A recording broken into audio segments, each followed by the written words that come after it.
before you invest into Pokemon, there are some things to consider because this is not something for everybody. So I wanted to give you guys a few things to think about before you start investing, or maybe this will make you not want to invest because some things I will say in this video might actually shy you away from investing. But as you can see, I am definitely an investor, so I definitely believe in this stuff. So without further ado, let's get on to the first thing I wanted to talk about. So as you can see in my closet here, I have a lot of boxes, and you can see it takes up a lot of space. So that's definitely a concern that you have to think about, is where are you going to store this stuff and how much space you have?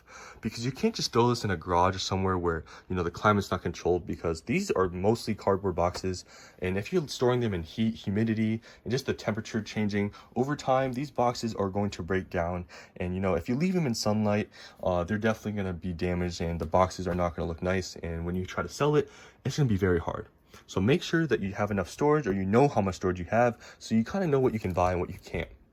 And the next thing you need to think about when you're investing into Pokemon is, you know, think about how much money you can actually put away. Don't be putting money that you need in maybe a few months from now, and you're gonna have to sell your products, because, you know, if you're gonna have to sell these investments in a few months, you're probably gonna lose money due to fees and all that stuff. So it's not like back then a few years ago where, you know, you can just buy something and just flip your money double like in a week. It's not like that.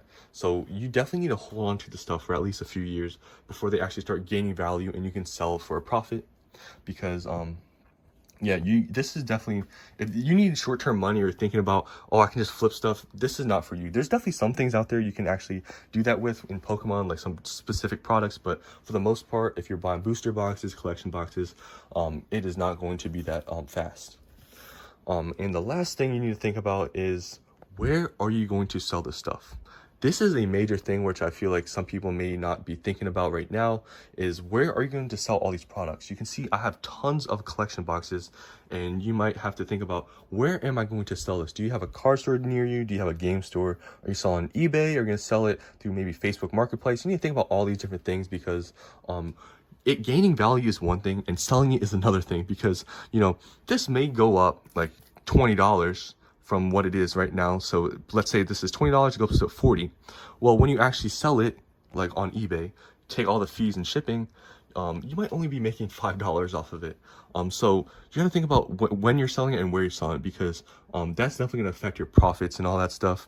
And how easy is it to sell? That's another thing, because some of these boxes or just some obscure products where you might be buying and not really thinking about, and might think that's a good product, but it might not be that liquid. And selling on eBay, you know, you might not be able to sell all of your stuff. Like I don't think it's going to be that easy to sell, you know, this much of a single product unless you're selling it to like a card store. But when you're selling it to a card store, most of the time they're giving you a lot less than, you know, if you were to sell on eBay. But just make sure with whatever you buy, you can actually sell it at the end of the day, and it's not going to be super hard to get rid of, because there are definitely some things that I've bought in the past where it's going to be hard to sell, like I guess on eBay myself, because they're just obscure products. So you want to make sure with whatever you're buying, you can, or in the quantities you're buying it at, you can actually sell it, because you know, there's a ton of stuff you can buy out there, but some are definitely not as good as others. So just make sure you're thinking about where you're going to sell the stuff at the end of the day. Because you might be just blindly buying stuff, and you might not be able to get rid of it in like 5 years from now, because no one wants it or just wants that specific product. And I know you can break it down in packs and stuff, but that's a little bit more challenging and stuff. But that's basically the end of this video. There's a lot of stuff I want to talk about with maybe specific products I've bought, and maybe stuff that you can buy right now, or just different things that I've invested in and kind of what I was thinking about it at the time. But today I wanted to give you just some basic stuff to think about before you actually start investing. So I'll see you on the next video about, I don't know when I'm going to post my next video, but I'll just see you on the next one where I talk about more about investing stuff. So I hope you enjoyed this kind of simple video, and I'll see you next time.